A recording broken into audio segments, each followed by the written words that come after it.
আমরা যদি আসলে দেখি যে সমালোচনা আসলে কত ধরনের হতে পারে।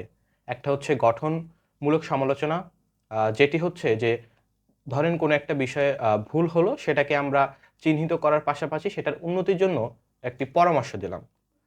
এক্ষেত্রে আমি একটা উদাহরণের কথা বলি। যেমন ধরেন আমরা জানি যে আসলে হ্যাকার যারা রয়েছেন, হ্যাকার হচ্ছে বিভিন্ন ধরনের রয়েছে। একটি হচ্ছে হোয়াইট হ্যাট হ্যাকার। তো এই যে হোয়াইট হ্যাট হ্যাকার থাকেন, তারা কি করেন?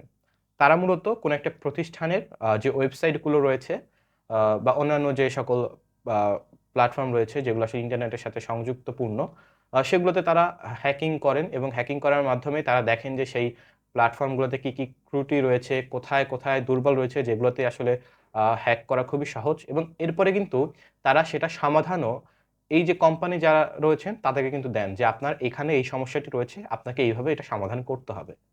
অর্থাৎ এইটাই হচ্ছে মূলত গঠনমূলক সমালোচনা। এরপরে আছে হচ্ছে ধ্বংসাত্মক আ সমালোচনা বা destructive criticism।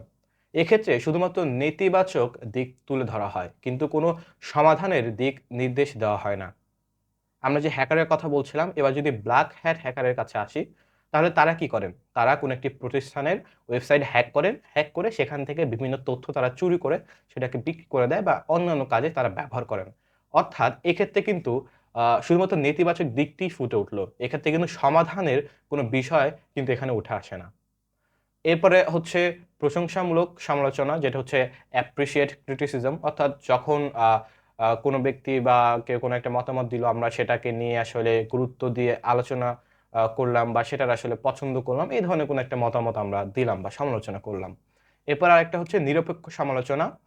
যেটা হচ্ছে যে কোনো আ পক্ষপাত ছাড়াই নিরপেক্ষভাবে আসলে মূল্যায়ন করার যে বিষয়টা এবং আ আমাদের দেশে কিন্তু এই যে নিরপেক্ষ যে আসলে সমালোচনা বা নিরপেক্ষ থাকার যে বিষয়টা, আমরা যদি আসলে দেখি যে আমাদের যারা আমলাতন্ত্রের মধ্যে আসলে যারা রয়েছেন, আমলা যারা রয়েছেন, বিভিন্ন সরকারি কর্মকর্তা, কর্মচারী থেকে শুরু করে বিভিন্ন আইন শৃঙ্খলা বাহিনী থেকে শুরু করে মিডিয়া যে সকল রয়েছে বাংলাদেশের, আমরা দেখছি যে আসলে যখনই বাংলাদেশে সরকার পরিবর্তন ঘটে, নতুন একটি সরকার আসে, এই লোকগুলো তারা হচ্ছে যে সেই সরকারের আ পক্ষে আসলে কথা বলা শুরু শুরু করে।